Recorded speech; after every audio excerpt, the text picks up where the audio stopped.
story, he is a lone soldier. And he left his family when he was 18 from Houston, Texas. And he wanted to serve in the Golani Brigades, which is a tough unit. We're both in infantry. And his Hebrew wasn't that great, but he said, listen, I'm a Jew, I'm a Zionist, I'm going to the IDF, I'll learn Hebrew on the way. And so his first day in the IDF, you have to understand that basic training in the IDF is taking 18-year-old boys and converting them into disciplined soldiers. So the discipline and basic training is just unprecedented. You know, for the first few months, you don't see your commander's eyes because they're not meant to have souls. There's so much distance between you and them. So basic training, well, Ari's first day in basic training, we have what's called a Misdar Machlaka, where you meet your officers for the first time. And Ari was late to his Misdar Machlaka. It wasn't his fault because he was a lone soldier and he was meeting with one of the secretaries there, dealing with who's doing this boy's laundry, where is he going to go for Shabbat. They have a whole mechanism in the army of dealing with them, but lo and behold, it was meeting his officers for the first time, and he was late. All of the soldiers are standing in a row in threes with their equipment below them. Everyone's a little bit nervous. It's their first time wearing a uniform, and they see a big Jew from Texas running across the base. And of course, terror in Ari's eye. He's so nervous, what's going to happen? Well, he musters up the courage to apologize for being late.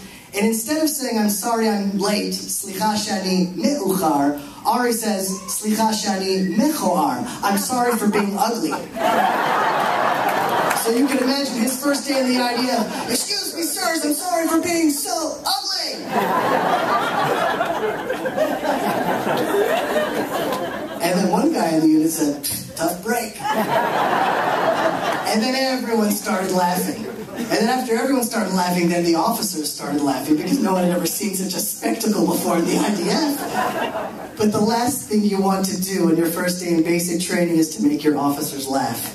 Because now they have to prove they don't really have a sense of humor. But the reason why I tell you that story is because that is the IDF. Israel is an ingathering of the exiles from 143 countries, 72 languages. Not all of us know Hebrew. In fact, the ingathering of the exiles is the most prophesied event in all of the Hebrew Bible. It's mentioned over 40 times by every single prophet, sometimes over and over again. It never happened until the days of the prophets, and it never happened since. It will never happen again that an ancient people would be scattered to the four corners of the world and then ingathered to their homeland after thousands of years.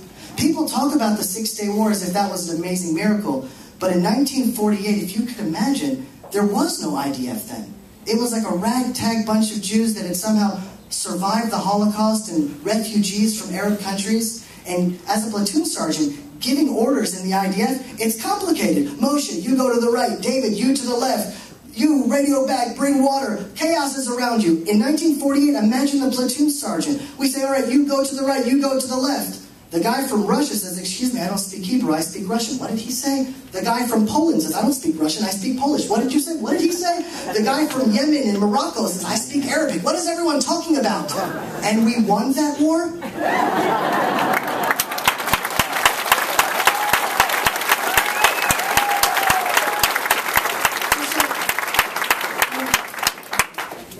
The media likes to position Israel as this giant Goliath against the little Palestinians in Gaza. But honestly, it's 5 million Jews.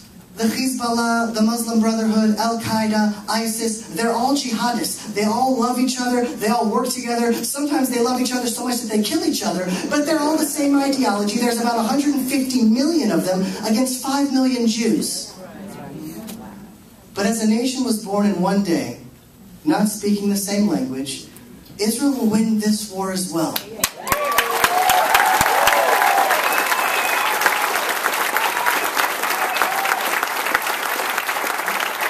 was 3.5 weeks ago. It was 9 o'clock at night. I was putting my 4 kids to bed, and they were asleep. Tehila and I were sitting on our couches talking about our day and what tomorrow was going to look like. And I get a phone call. It says, Sergeant Major Jeremy Gimpel. I said, yes. This is your reserve unit. You have 3 hours to be in the emergency pickup. Hamas is shooting rockets on Israel. It's intolerable, and we're going to war.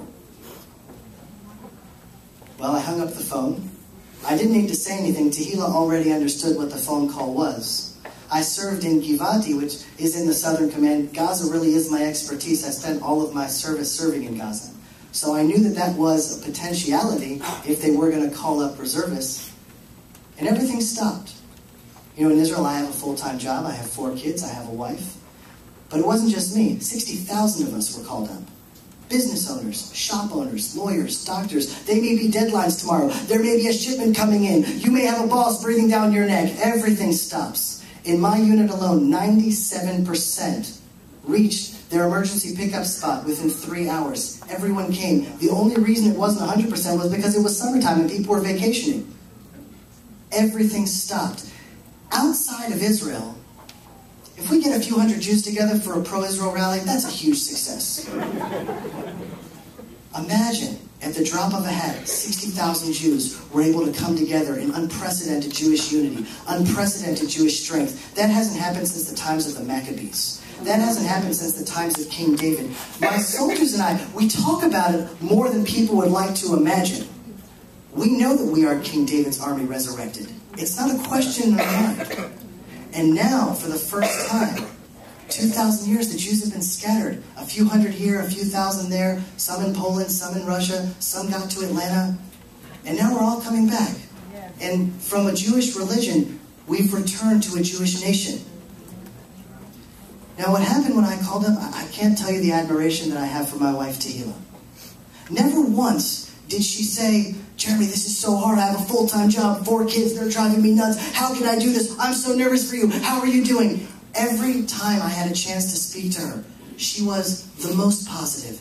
Everything was great. The kids are beautiful. I hear kids killing each other in the background. The kids are wonderful. Everything is great. We're having a wonderful time. She just wanted me to be entirely focused on what I needed to be focused on. And what happened was not just 60,000 men that were called up to duty, but it was the entire country for a moment left our individual lives, left our own individual egos, and started operating as Am Yisrael again. We started operating and living on a national level, not thinking about ourselves, but thinking about our country, thinking about our destiny, thinking about our people, thinking about our future. It was unprecedented. I don't remember anything like it in the last 23 years that I've been living in Israel. What you see now in Israel, we talk about the Iron Dome. And yes, it's incredible technology. I mean, it's a rocket with lasers that are able to hit a speeding rocket in midair within 30 seconds and zap it. I mean, it's like, are we in Star Wars? Come on! How did they do that? Well, I've seen the Iron Dome in action. And sometimes when you look up, it's interesting because there are 2 things that are neat about it. The first time is you would expect a rocket hitting a rocket, it would make a big boom. It doesn't always do that. Usually, the ones that I've seen, it just goes like this. So you'll see 3 rockets coming in from Gaza with white smoke behind them. And the second thing is you don't see the Israeli rocket that intercepts it. So it looks like 3 rockets coming in, and then you just see, with a little bit of imagination, what it looks like is the finger of God going like this.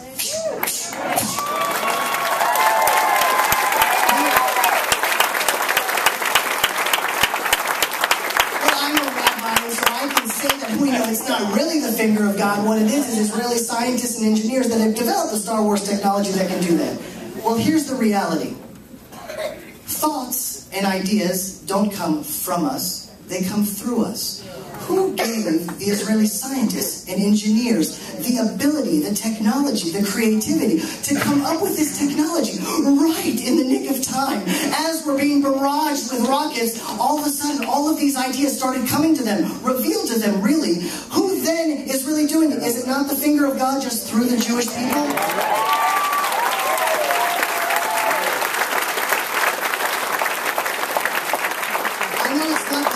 Correct to talk too much about God, but if you take God out of Israel, you've taken the soul out of the body.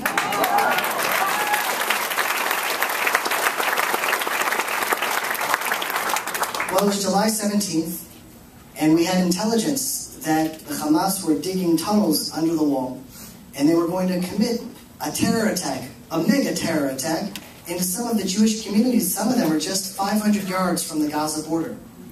And they're little communities, 100 families, and we received intelligence that 15 to 20 terrorists were digging tunnels, were going to come out all together, maybe dressed in IDF uniforms to create more chaos. And it's hard for us to imagine what they would have done. But they would have done it happily. They would have come into those Jewish communities and killed everyone. And so we were initially called up to be a buffer in between the Gaza border and those about 10 communities right alongside Gaza. So we had the intelligence. We were set out on an ambush. So our goal was to be that surprise as they come towards those communities. We were there to intercept them. Well, I was walking alongside a riverbed in order to stay covered. And the land in Gaza is very sandy. It's like sand dunes. So sometimes it looks like it's land, but it's not really land, and the land can just sometimes sink under you. Well, inside the riverbed, as I was walking alongside it, my left leg collapsed the land into the riverbed, and then about 120 pounds of equipment, my water for 2 days, my food for 2 days, my ammo, all of my stuff, all my equipment came crushing down on my right leg. And then I looked at my leg after screaming for a little bit, and it looked like a basketball. And I was like, my goodness, well, I'm a platoon sergeant. I got 10 other soldiers here with me. We have intelligence that this could happen any second. You know, when you're playing sports, at that point in the game, that's when you go sit on the bench. We were 2 kilometers already in. At that point, that was just time to suck it up and keep on walking. So we kept on walking for another 2 kilometers. I believe it was that night that 15 terrorists, if you've seen the videos, it's unbelievable. They came out of the ground just like that. Like gophers. You've never seen anything like it. Like out of the ground. And thank God for the little girl that was watching these cameras that night. She wasn't talking to her friend. She wasn't drinking her cup of coffee. She spotted them. Thank God the Air Force was right there. And the Air Force took care of business. We were there for another night. And on the way back, throughout the day, I don't know, it's so hot in Gaza. It's the summertime and it's the desert.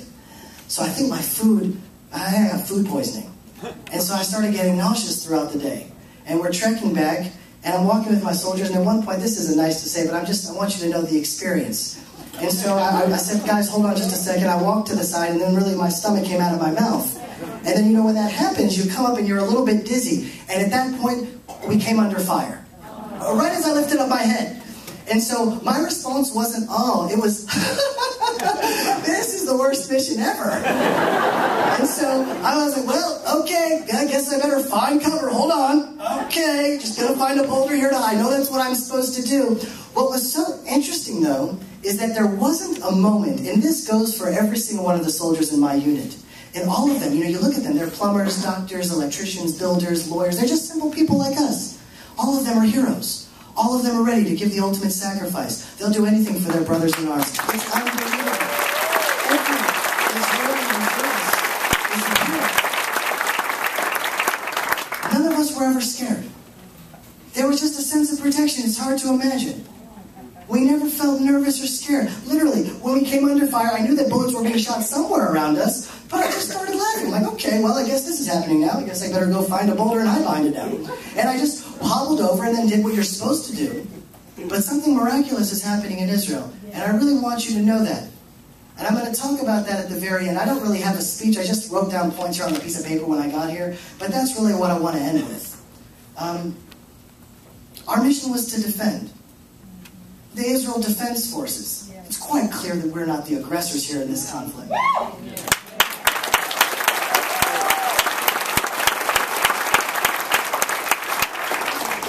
But this is really what I want America to understand. I understand you. I love the Braves. I loved the Braves so much until 1991. Do you know what that means to me? Do you know what that means? That means Dale Murphy, those days, when they were terrible. I moved to Israel and they went to the World Series. That was the most devastating part of my move to Israel. I loved the Braves. Every game I watched like a hawk. We were the worst team in the league. And I loved them dearly. I left the country and they went to the World Series. So I understand the West. I understand America. I understand anyone that understands the Bible. The Middle East is something different. And it's hard for us to wrap our minds around the enemy that we're dealing with because they're not Western. It's a different reality. It's actually a different faith. If a daughter shames the family honor just by rumor alone, a father will kill their daughter. That's hard for us to wrap our minds around. You know, we talk about how Israel uses rockets to protect our civilians, and they use children to protect their rockets. What's really psychotic and we don't really wrap our minds around is if their children are killed, the mothers go to mosque the next day passing out candies and haranguing that their child is a martyr. They're so happy that their child is a martyr. Meaning it's not that the Palestinians are right now revolting against the Hamas. In fact, they elected the Hamas in a landslide democratic vote. We're dealing with a different culture that it's hard for us to wrap our minds around. 3,000 years ago, the Arabs in the Middle East were sacrificing their children to the Molech and the Baal. That was the culture of the Middle East. That's the backdrop of the story of Abraham and Isaac.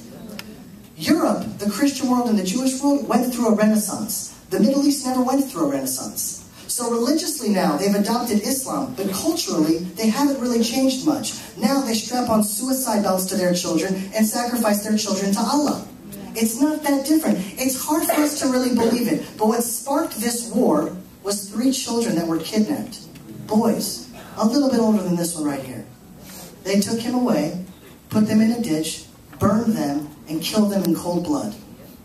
It's hard for us to wrap our minds around that. And really, that's what this war is all about.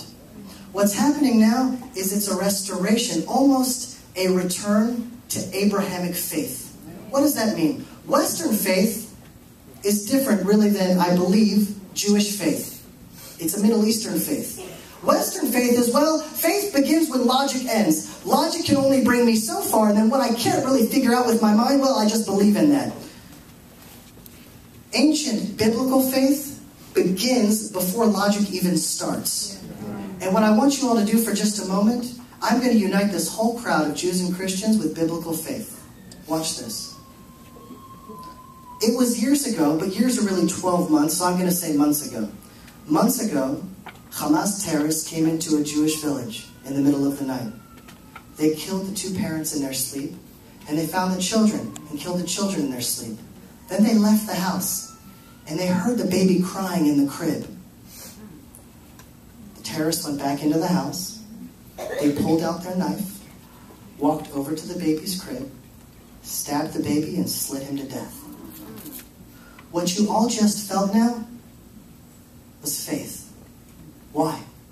Secularist media, and that's why they're so biased against Israel.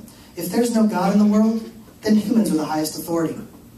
I have my truth because I'm smarter than a monkey. I'm smarter than a lion, and we're the only ones out here, so humans are the highest authority. Well, who's to say that I'm right and you're wrong? Okay, so what did the secular world come to? Well, you have your truth, and I have my truth. And that's why they'll interview Gaza, and then they'll interview Israel, and they have their truth, and we have our truth. But what this war is now bringing out is a faith inside us that's before theology. It's before creed. It's saying, they did what to that baby?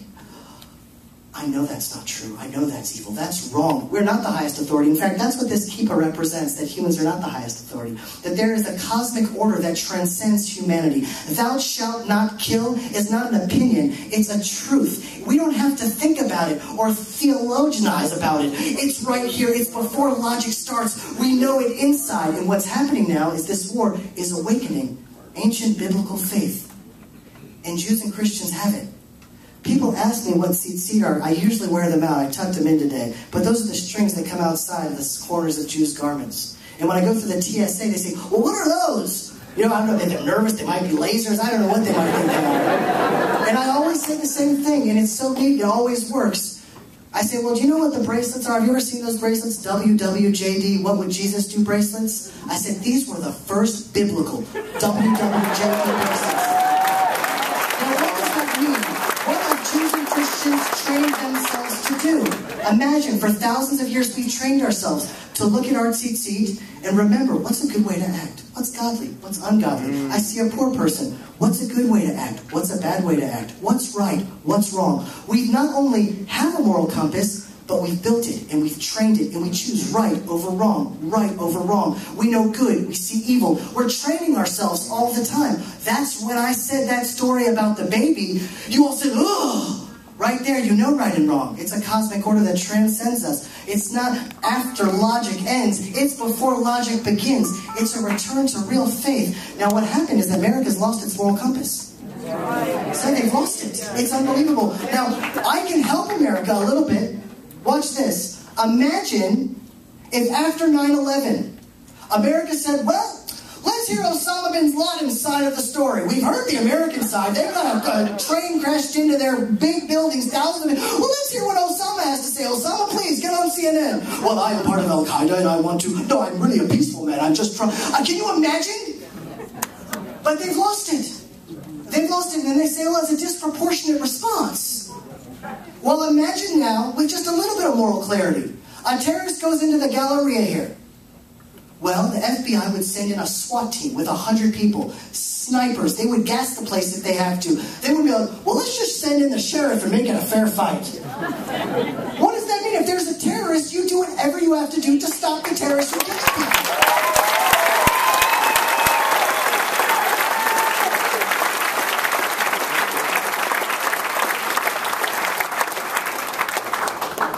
You know, we have a really dangerous enemy because if they had bigger missiles, they would shoot bigger missiles onto Israel. If they had really big missiles, they would shoot really big missiles onto Israel.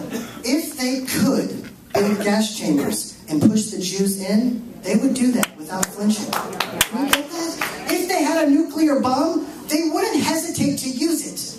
But here's the kicker, and this is why I'm really here in Atlanta today. They're not coming for me. They're coming for you. Does America get that? We're a little Satan. We're a little country the size of New Jersey.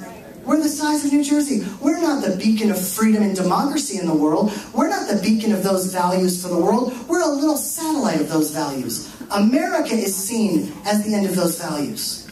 And so, to bring a nuclear bomb into Israel, that'd be really hard. We're small, Iron Dome would intercept it. Our borders are guarded like hawks. The American border, you can sort of skip over the border here.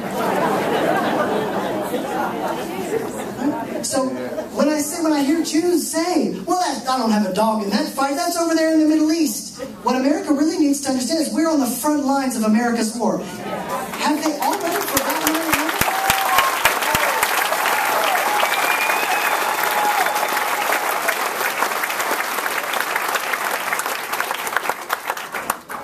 You know, the Torah's ways are ways of pleasantness and its pathways are peace. And here we are having to deal with fighting and shooting and human shields.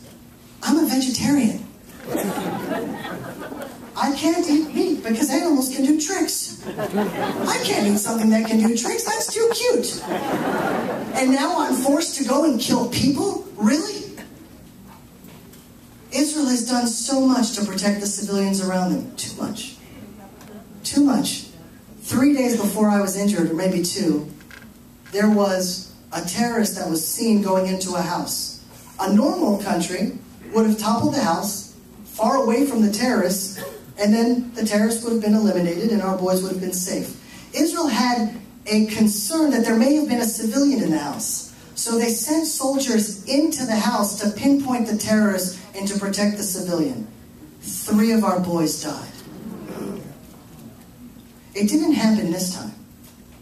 But years ago, I was sent on a mission in Gaza, and I saw a sniper at the corner of a building, and he was getting behind his rifle. Now, when a sniper gets behind a rifle and pulls a trigger, that means that the X is on a Jewish head. Maybe of a child, maybe of a woman. It's on someone innocent. Now, I had maybe 30 seconds to act.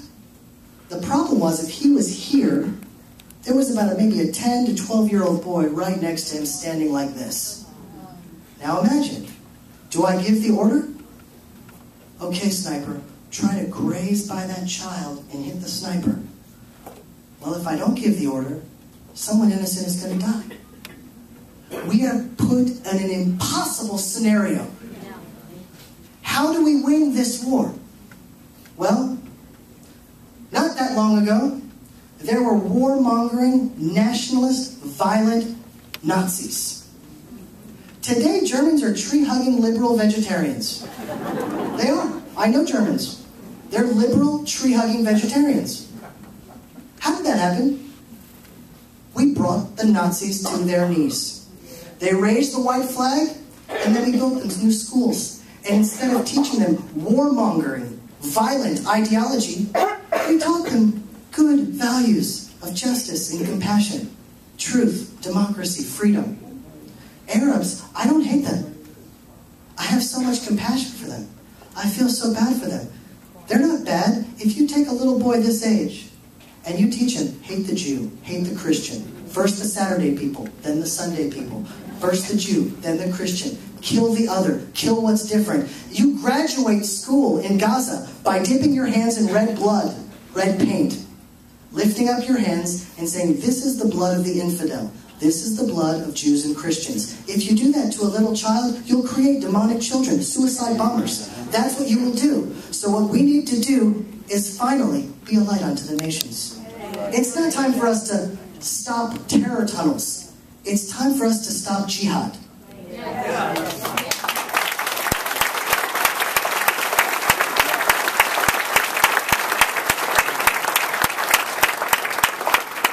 I don't have much more time, but I'm going to end with one more point. That everyone knows logically, but sometimes we forget to connect the dots. There are manifest miracles happening in Israel now. I've seen them personally with my own eyes. Things that should have exploded around us didn't. Things that don't explode did when they shouldn't have.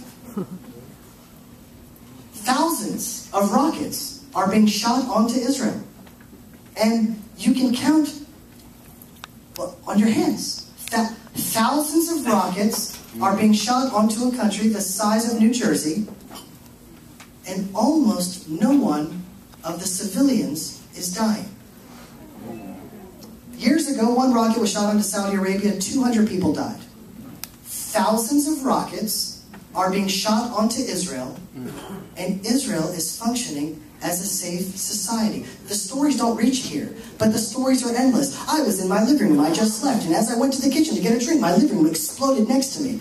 There was a kindergarten teacher, she called in sick that morning. 50 kids would have been killed, and it hit the kindergarten. But just so happens that she wasn't there that day, and the kindergarten was canceled. The stories are endless. Wow. They asked the head of the Hamas, they said, how can you explain this? They said, well, our rockets are bigger, our missiles are more sophisticated, and our ability to aim now. What can I do? Their God is moving our missiles. Yeah.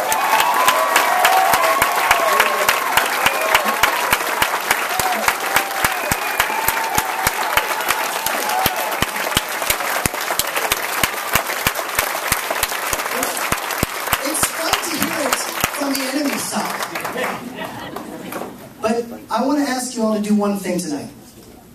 I want you to take out your cell phones. Take out your cell phones. And open up a text message.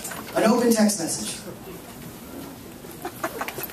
The media in America is almost intolerable. But manifest miracles are happening in Israel now. In Israel, it's not called an Iron Dome. It's called a Kippat Barzel. This is a kippah. So all Israelis know there's a big kippah protecting Israel. Isn't that interesting?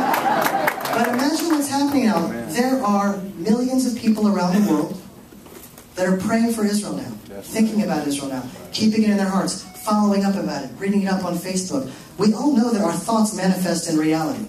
Just very simply, if you think positively, you'll have a more positive day. Your boss will treat you differently. Your kids will treat you differently. Your thoughts will manifest in the reality that you are. What's happening now is millions of people around the world are thinking about Israel. What is prayer if not focused thought with concentration? Thinking about Israel, praying about Israel, and now there's an invisible kippah over Israel that's deflecting thousands of rockets. We get so used to it, and the only analogy that I can give is my kids, when they first got here, it's so beautiful here, to Tennessee, Carolinas, my kids said, Abba, a lake! You know, because in Israel, we only have the Sea of Galilee. And then we drove a little bit farther, and they're like, Abba, another lake! And I'm like, yes, there's a lot of lakes here. And then another lake! And then after about the 6th lake, they're like, okay, I guess there are a lot of lakes here in America. Well, what happened is hundreds of rockets were landing, and we were like, hundreds of rockets are landing on Israel. None of them. How is this happening? In those open spaces that they land, that's usually where soldiers' bases are. So I've had times where rockets are just landing around us. I'm like, well, I guess it's raining rockets today.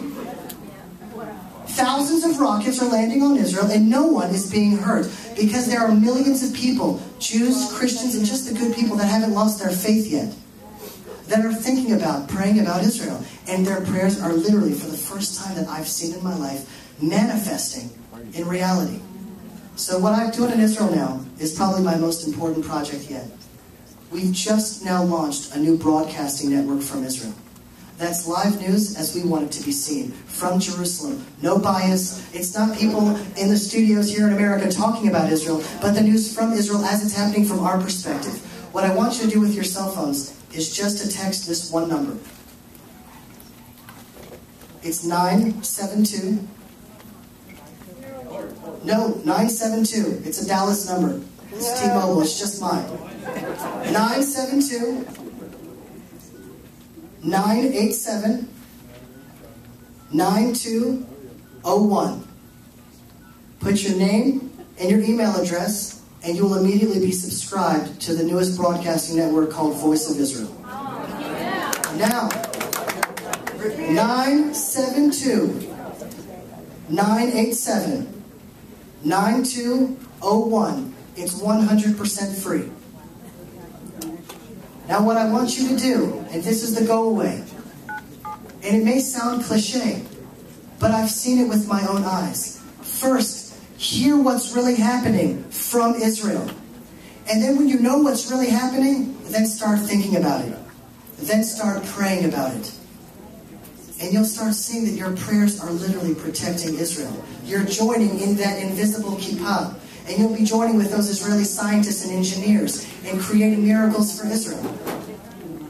So the one way I'm not here passing around a hat, I'm not asking for any donations, not asking for a speaker's fee.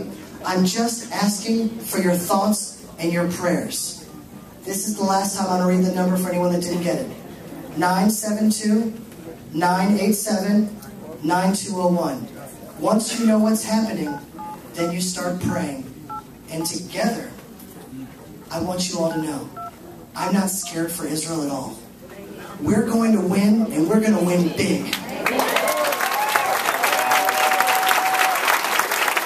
I want you all to come to Jerusalem and visit the capital of the world. Shalom, everybody.